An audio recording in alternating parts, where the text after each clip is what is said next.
क्या है? क्या समझा आपने? कभी चुप करा देता है, कभी अपने मनमानी काम करता है। दृष्टांत तत्काल उपस्थित तो यंत्र ठीक रखना बहुत जरूरी है।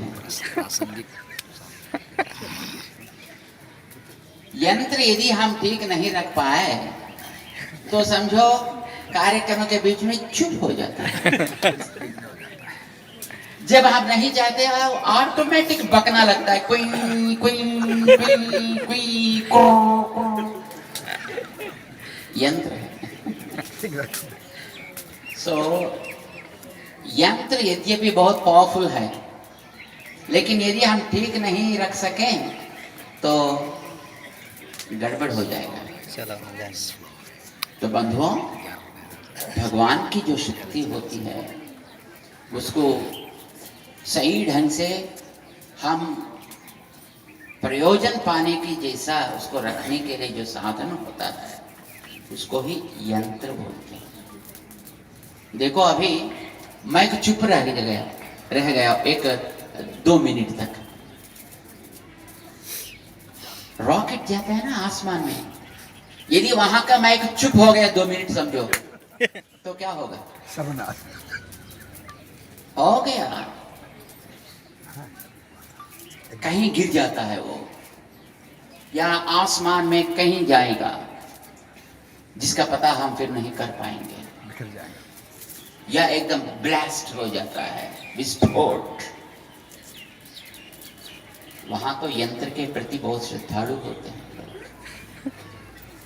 यहाँ तो कोई बात नहीं है, तो मंदिर है ना, सब चलता है। गड़बड़ भी कर सकते हैं, इधर उधर अल्लाह भी मचा सकते हैं और जो कुछ भी कर सकते हैं, ये तो मंदिर है। तो we take it for granted that we can do anything that we want when it is the temple, है ना?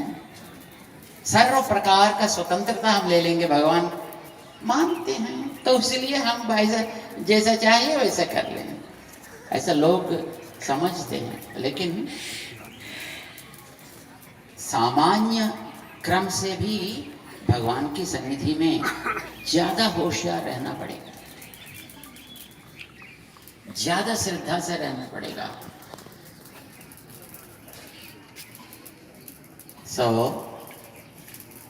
भगवान यंत्राधीन होकर वहां मंदिर में विराजते हैं और उसकी शक्ति बढ़ाने के लिए प्रतिदिन उसको एक बार तेल डालते रहना पड़ेगा या पानी डालते रहना पड़ेगा, ग्रीस डालते रहना पड़ेगा ना। तो कार कैसा काम करता है? तो यदि आप गैस उसको अंदर नहीं भराएंगे करता है काम? नहीं। तो इसको डीजल का गाड़ी तो डीजल डालना पड़ेगा, पेट्रोल का गाड़ी हो तो पेट्रोल डालना पड़ेगा, जरूरत तो है। ये मंत्र होता है, यंत्र को काम कराने वाला मंत्र होता है और मंत्र के द्वारा उसको चलाने के लिए जो क्रिया होती है उसको बोलते हैं तंत्र। तो मंत्र, यंत्र, तंत्र के द्वारा भगवान अपने बीच में विराजते हैं और अपनी श्रद्धामयी आराधना को स्वीकार करते हैं और सदैव अपनी रक्षा करते रहेंगे। हम विश्वास से रह सकें तो very very important. If you are really faithful, if you are really committed, if you are really serious, then God will definitely be there for you anytime, anywhere, in all respects.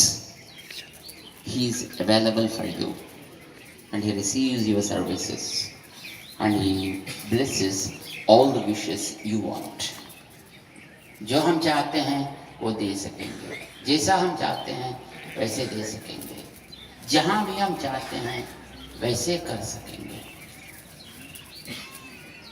तो ये आराधना होती है, ये भगवान होते हैं, ये प्रतिष्ठा होती है, ये अपना कार्यक्रम है जिसमें हम लोग सब अब यहाँ उपस्थित हैं।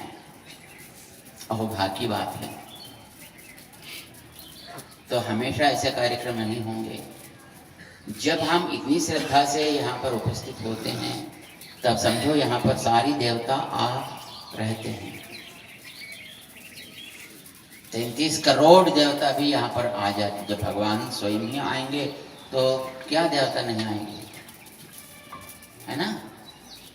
तो भगवान राजा का जैसा है। फिर आजकल तो राजा लोग नहीं है, बात अलग है। लेकिन इससे पहले आप जानते होंगे, क्योंकि नेपाल के लोगों को तो बहुत परिचय तो है ही है। जब राजा कहीं एक जगह में पधारते हैं तो उनके आगे पीछे और सामने इधर उधर कितनी व्यवस्था होती है। आफ्टर ऑल राजा आज रह सकता है, कल नहीं रह भी सकता है। हम तो देख रहे हैं, है ना। कल तक राजे की व्यवस्था थी, आज तो राजे की व्यवस्था नहीं है। पता नहीं परसों क्या होगा। जब ऐसा एक मानव के लिए भी इतनी व्यवस्था चाहिए, जब भगवान के लिए कितनी चाहिए। भगवान के लिए कितनी श्रद्धा से करना पड़ेगा और उनका कितना व्यवस्था हुआ होगा। बट हमने पहले बोल दिया ना, भगवान की सारी व्यवस्था है तेजोमय होता है। So we won't be able to see that. हम अपने आंखों से दर्शन नहीं दे सकेंगे, कर सकेंगे। लेकिन यहाँ पर सारी देवता उपस्थित है। अभी तो हमारे आगम आचार्य लोग अंदर कर रहे हैं। अगले साल से जब ब्रह्मोत्सव होता है, ब्रह्मोत्सव माने annual celebrations, annual day celebrations, ना, वार्षिक महोत्सव, उसको महोत्सव कहते हैं या ब्रह्मोत्सव कहते हैं। ऐसे वार्षिक महोत्सव के समय में देवताओं को बुलाते हैं। बुलाने के लिए एक क्रम है। पहले दिन वो जिस राग को मानते हैं, जिस ताल को मानते हैं, जिस पक्षी को मानते हैं और जिस जानवर को मानते हैं, जिस पेड़ को मानते हैं, क्योंकि एक एक देवता का एक एक पक्षी होते हैं जो पसंद वाले, एक एक देवता का एक एक वाहन होता है, एक जानवर होती है, एक एक पेड़ के प्रति श्रद्धा रखते हैं। तो देवताओं के क्रम है वो। समझो 33 करोड़ देवता माने 33 करोड़ पक्षियां, 33 करोड़ जंतु, 33 करोड़ वृक्ष, एक एक के लिए एक एक होते हैं सब। उन सब के साथ वे यहाँ पर उपस्थित होते हैं।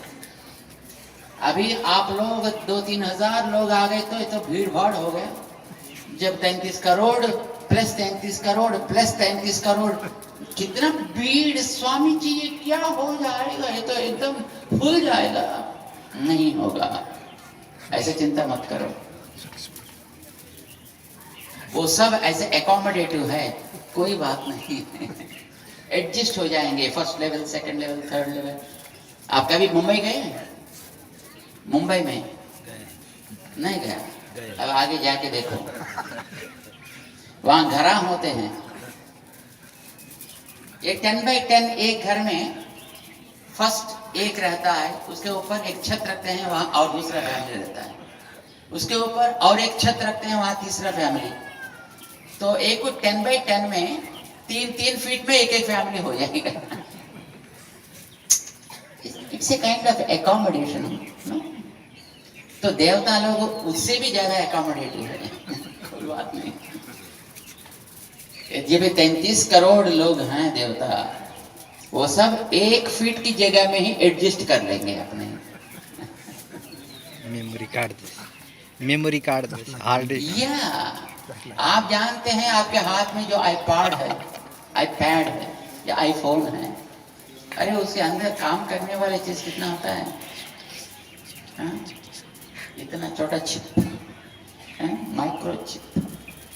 देखो माइक्रोचिप में कितनी चीजें हैं।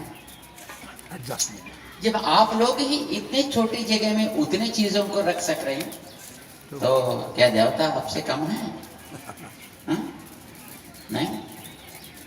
So all they are pretty accommodating. अच्छी तरह वे रह सकते हैं।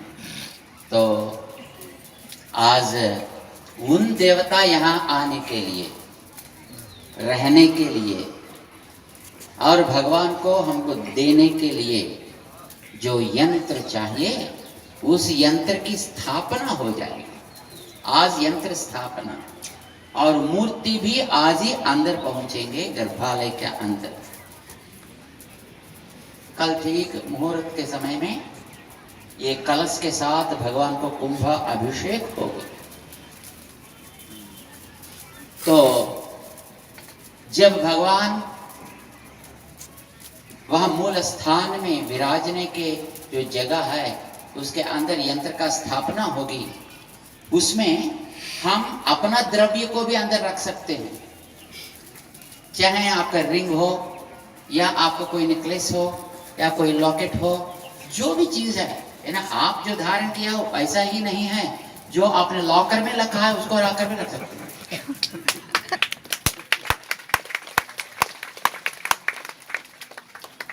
क्योंकि आपका लॉकर से भी भगवान बहुत सेफ जगह है। पता नहीं लॉकर में कभी असली चीज होगा या नकली चीज होगा। जब हम खोलेंगे तो चीज तो वही होता है, लेकिन जब तक टेस्ट नहीं करेंगे तो तब तक पता नहीं चलेगा ये तो जो असली चीज है या नकली चीज है।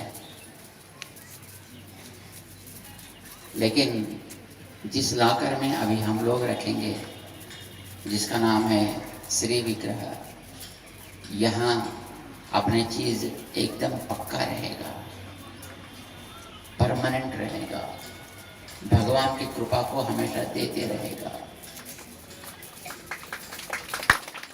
तो ये तो बहुत अद्भुत और अनमोल मौका है। ऐसा एक अवकाश बारंबार नहीं मिलेगा। तो जिसको भाग्य है वो सब अपने द्रव्य को उसके अंदर रख सकते हैं, और कोई कुछ कॉइन्स रख सकेंगे तो वैसा भी हो सकता है। लेकिन नोट नहीं रखना है, कागज नहीं रखना है, तो कागज को वहां निकाल देंगे अंदर से, कागज नहीं रखेंगे।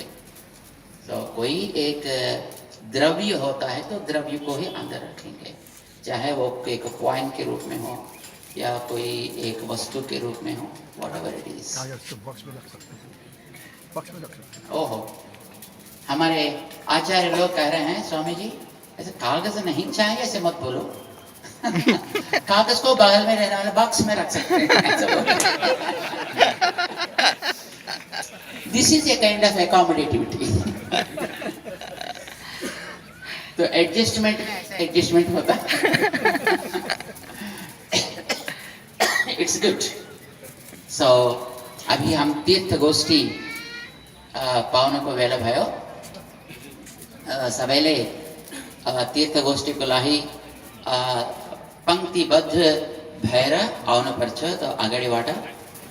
तो एक लाइन ऐसा नियम है ना, 2 लाइन एक पटक, 2 लाइन और एक पटक, ऐसे आना पर छ। यहाँ आए बच्ची नमस्कार गर्नु हुँदैन, साष्टांग गर्नु हुँदैन। साष्टांग गर्नको लागि आप जहां भी हैं वहीं से कर लो, बस हो जाएगा। आपको ज्यादा परिश्रम नहीं चाहिए। और यदि आप कुछ अर्पण करना चाहते हैं तो सामने आकर करने के लिए कोई जरूरत नहीं है। वहां एक टोकरी है, तो दूर में आप यदि अर्पण करना चाहे तो उसके अंदर आप अर्पण कर सकते हैं। ऐसा करने का नियम तो नहीं है, लेकिन यदि करना चाहेंगे तो दूर से कर सकते हैं। सामने आकर स्वामी जी को दिखाकर उसके अंदर डालना है, ये नियम नहीं है। और नमस्कार करके बाद में हाथ रखेंगे, ये नियम भी नहीं है। फटाफट आते रहना, हाथ थापे, तीर्थ लेंदे, जानदे जानदे जानदे जानदे करना बच्चा। तीर्थ खाए पछी माथी सिर में लगावना हुँदैन। धेरै मान्छेहरू ऐसे एउटा आदत बनेको छ ये राम्रो हुँदैन राम्रो होइन तो तीर्थ तीर्थ लिने तीर्थ लिएर और हाथ अपने आंखों में लगाएर राम्रो जानुपर्छ सो सबको हम धेरै धेरै मङ्गलाशासन गर्छौँ और अहिले तीर्थ गोष्ठी बोल लक्ष्मी नारायण भगवान को रामानुज स्वामी जी महाराज को श्री प्रतिष्ठा महोत्सव को समस्त भक्त वृंद को आसकी आनंद को जय जय